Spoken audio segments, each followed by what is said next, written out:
Luke chapter 9. And he called the 12 together and gave them power and authority over all demons and to cure diseases. And he sent them out to proclaim the kingdom of God and to heal. And he said to them, Take nothing for your journey, no staff, nor bag, nor bread, nor money, and do not have 2 tunics. And whatever house you enter, stay there, and from there depart. And wherever they do not receive you, when you leave that town, shake off the dust from your feet as a testimony against them. And they departed and went through the villages, preaching the gospel and healing everyone. Now Herod the Tetrarch heard about all that was happening, and he was perplexed, because it was said by some that John had been raised from the dead, by some that Elijah had appeared, and by others that one of the prophets of old had arisen. Herod said, John I beheaded, but who is this about whom I hear such things? And he sought to see him. On their return the apostles told him all that they had done, and he took them and withdrew apart to a town called Bethsaida. When the crowds learned it, they followed him, and he welcomed them and spoke to them of the kingdom of God, and cured those who had need of healing. Now the day began to wear away, and the 12 came and said to him, Send the crowd away to go into the surrounding villages and countryside to find lodging and get provisions, for we are here in a desolate place.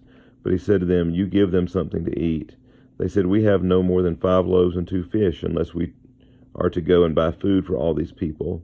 For there were about 5,000 men, and he said to his disciples, Have them sit down in groups of about 50 each.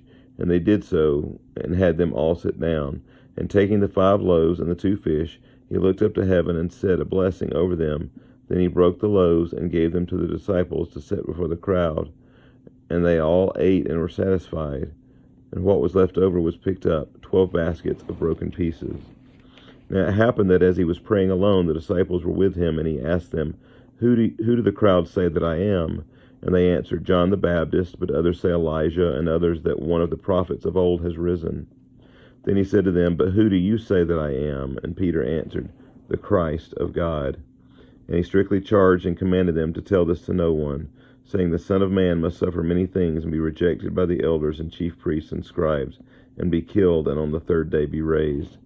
And he said to all, If anyone would come after me, let him deny himself and take up his cross daily and follow me.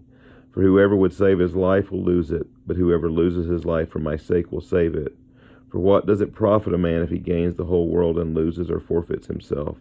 For whoever is ashamed of me and of my words, of him will the Son of Man be ashamed when he comes in his glory, and the glory of the Father and of the holy angels. But I tell you truly, there are some standing here who will not taste death until they see the kingdom of God. Now about 8 days after these things, he took with him Peter and John and James, and went up on the mountain to pray. And as he was praying, the appearance of his face was altered, and his clothing became dazzling white. And behold, 2 men were talking with him, Moses and Elijah, who appeared in glory, and spoke of his departure, which he was about to accomplish at Jerusalem. Now Peter and those who were with him were heavy with sleep, but when they became fully awake, they saw his glory and the 2 men who stood with him. And as the men were parting from him, Peter said to Jesus, Master, it is good that we are here. Let us make 3 tents, one for you, and one for Moses, and one for Elijah, not knowing what he said. As he was saying these things, a cloud came and overshadowed them, and they were afraid as they entered the cloud. And a voice came out of the cloud, saying, This is my Son, my chosen one. Listen to him. And when the voice had spoken, Jesus was found alone, and they kept silent and told no one in those days anything of what they had seen. On the next day, when they had come down from the mountain, a great crowd met him. And behold, a man from the crowd cried out, Teacher, I beg you to look at my son, for he is my only child. And behold, a spirit seizes him, and he suddenly cries out. It convulses him so that he foams at the mouth and shatters him, and will hardly leave him. And I begged your disciples to cast it out, but they could not. Jesus answered, O faithless and twisted generation, how long am I to be with you and bear with you? Bring your son here. While he was coming, the demon threw him to the ground and convulsed him. But Jesus rebuked the unclean spirit and healed the boy and gave him back to his father.